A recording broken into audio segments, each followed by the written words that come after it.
Muhammadiyah Sekayu, Kabupaten Musi, Banyuasin, Provinsi Sumatera Selatan. Sekaligus mahasiswa PPG dalam jabatan Kementerian Agama Batch 2 tahun 2023, LPTK UIN Raden Patah, Palembang. Pada kesempatan kali ini, saya akan menampilkan video praktik pengalaman lapangan atau PPL 1 modul ajar 1, yang sekaligus di dalamnya saya menerapkan penelitian tindakan kelas. Berikut videonya, selamat menyaksikan. Assalamualaikum. Waalaikumsalam warahmatullahi wabarakatuh. Apa kabar semuanya? Alhamdulillah. Semua ya. Sudah belum ini baca doa? Belum. Coba dipimpin dulu oleh ketua kelas baca doa sebelum memulai pembelajaran kita pada hari ini. Mari teman-teman, sebelum kita memulai pelajaran pada siang hari ini, ada baiknya kita membaca doa. Doa mulai. Bismillahirrahmanirrahim. Alhamdulillahirabbil alamin. Arrahmanirrahim. Maliki yaumiddin. Iyyaka na'budu wa iyyaka nasta'in. Ihdinas siratal mustaqim. Siratal ladzina an'amta 'alaihim ghairil maghdubi 'alaihim waladdallin. Amin. Untuk materi Ibu absensi dulu. Aku Iman Laila hadir. Ya. Ini angkat tangannya ya. Dewi Sartika hadir. Wil Ardi Saputra tidak hadir.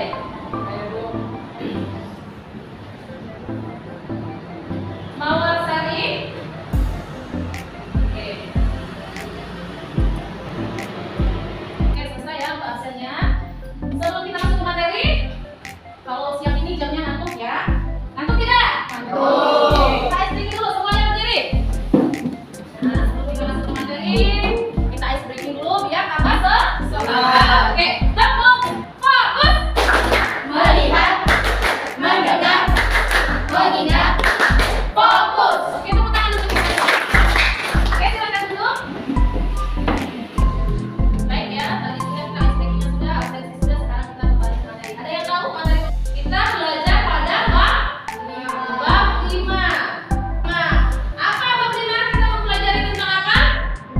Mengenai pengaduan pelajaran Islam di Indonesia. Iya, coba ya ulangi sejarah dan peran tokoh ulama penyebar ajaran Islam di Indonesia. Baik, lanjut ya. Sebelumnya Ibu jelaskan dulu tujuan pembelajaran kita pada bab 5 ini.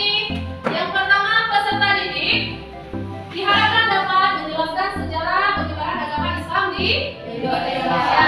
Kemudian yang kedua, peserta didik mampu menganalisis sejarah penyebar agama Islam di Indonesia. Dan yang ketiga, peserta didik mampu menyatakan bahwa perkembangan peradaban di Indonesia adalah sunnatullah. Oke, dan sini. Oke, infografis peran ulama menyebar ajaran Islam di Indonesia. Oke, jadi ada berapa teori untuk penyebaran ajaran Islam di Indonesia? Ada berapa?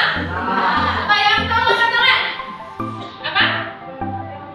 Iya, teori Bujarat. Ada lagi yang tahu? Teori Mekah. Kemudian teori Persia. Teori Cina. Ada lagi yang lain? Iya, betul. Teori Maritim. Ya.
Jadi mereka ini adalah mari kembali cakap jangan lupa. Mari kembali senang Pak. Oke ya. Jadi tadi sudah dibaca dan dicermati kisah inspiratif tentang gadis penjual susu. Sudah ya diamati? Kira-kira, nah, ya ini ada tugas. Tuliskanlah nilai-nilai keteladanan dari kisah inspiratif tersebut di buku masing-masing. Oke, jadi silakan buka buku, ya, tulis apa kisah-kisah, apa nilai-nilai keteladanan dari kisah inspiratif gadis penjual susu tadi. Oke, silakan dicatat dulu. Catat masing-masing. Masing-masing ya. Ya. Oke.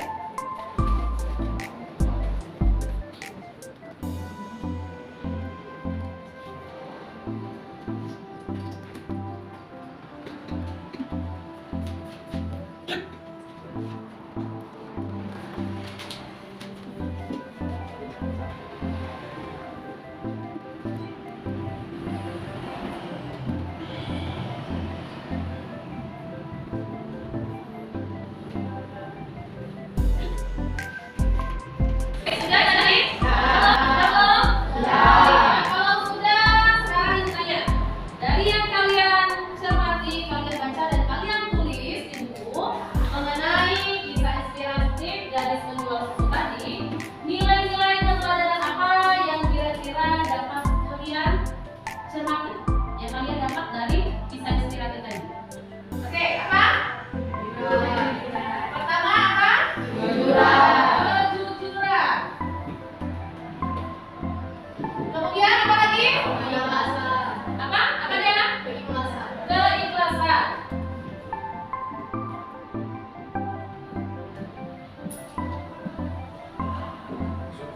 Kemudian apa lagi?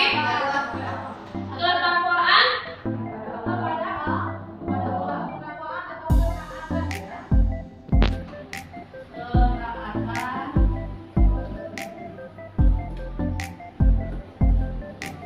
Allah.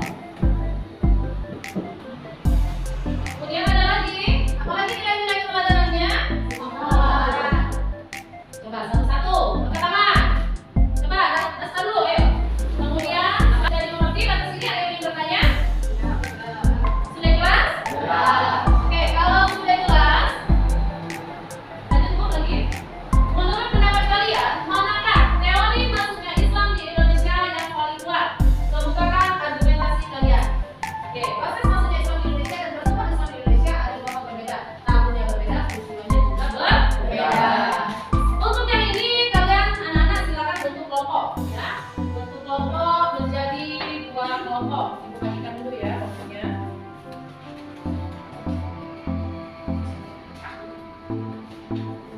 Kelompok satu dan kelompok dua. Kelompok satu di sini, ya. Kelompok dua dan di sebelah sini. Saya bisa saya kelompok satu.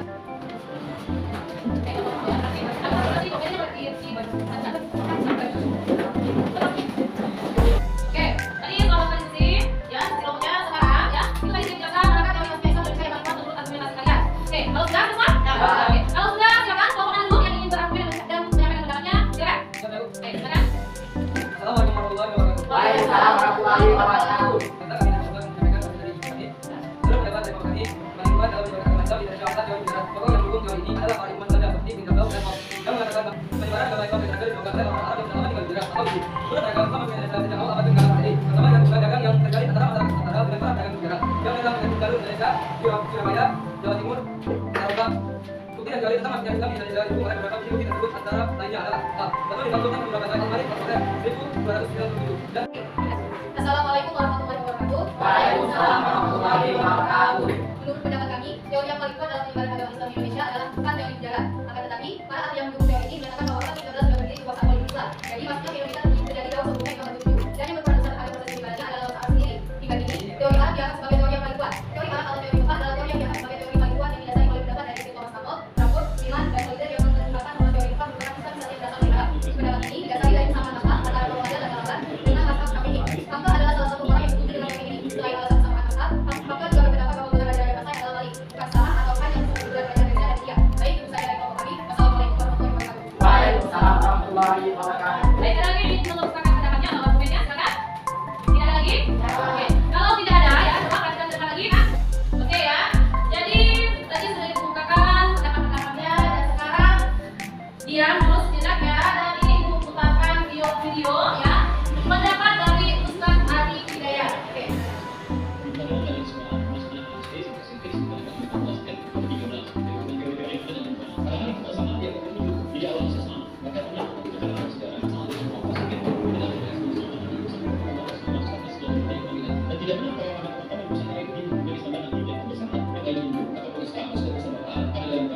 Maka dirumuskan kemudian oleh suatu tim pada saat itu. Jadi misalkan tahun 1400-an, ya 1400-an, 1200 sampai 1400-an dikirimkan ke dalam Belanda. Maka dirumuskan 9 orang pada saat itu. Di semua negara ada biasanya bahasa Indonesia, ada di Mesir, siapa yang dari Tuhan, apa yang dari Tuhan, ahli Bapak, yang ahli fikih, yang ahli Islam, yang nanti punya 2 orang anak pertamanya di daerah Nusantara, anak kedua itu dari Mesir. Oke ya. Jadi itu tadi video pendapat dari Ustadz Adi Hidayat ya.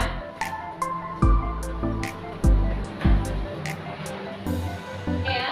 Jadi sudah tadi beberapa argumen yang disampaikan oleh anak-anak sekalian ya, kelompok 1 dan kelompok 2. Dan tadi sudah menyaksikan video yang sudah disampaikan oleh Ustadz Adi Hidayat.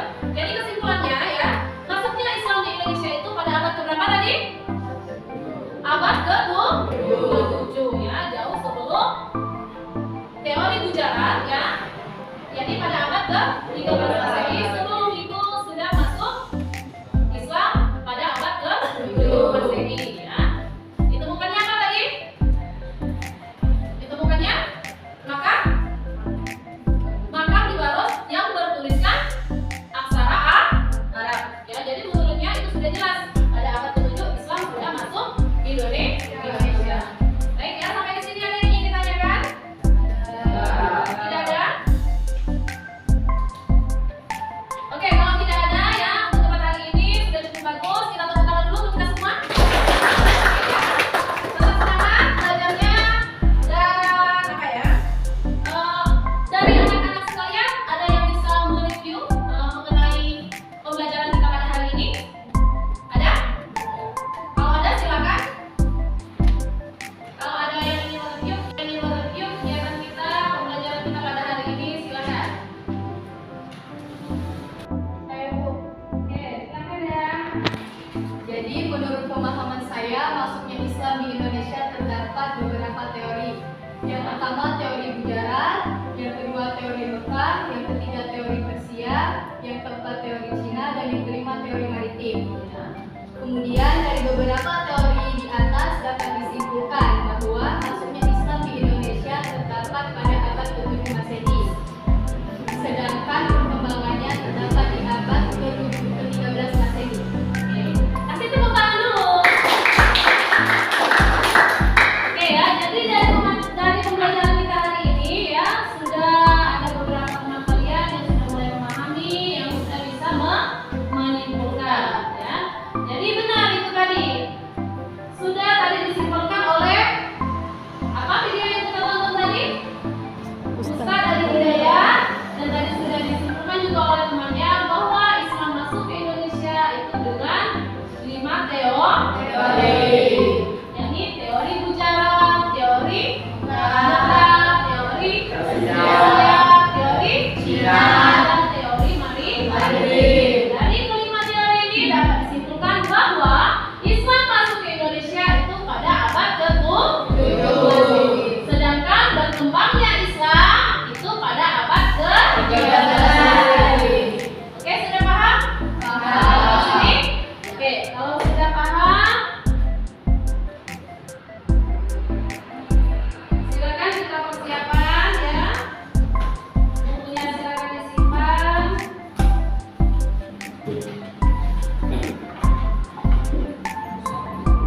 Oke, jangan lupa poin-poin penting yang dapat kalian pelajari hari ini.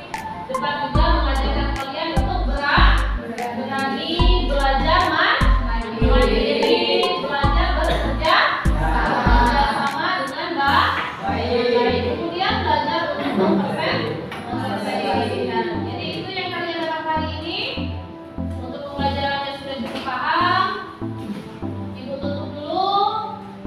Untuk mengakhiri pembelajaran kita, Ibu kita akhiri dengan bersama-sama melepaskan hamdalah.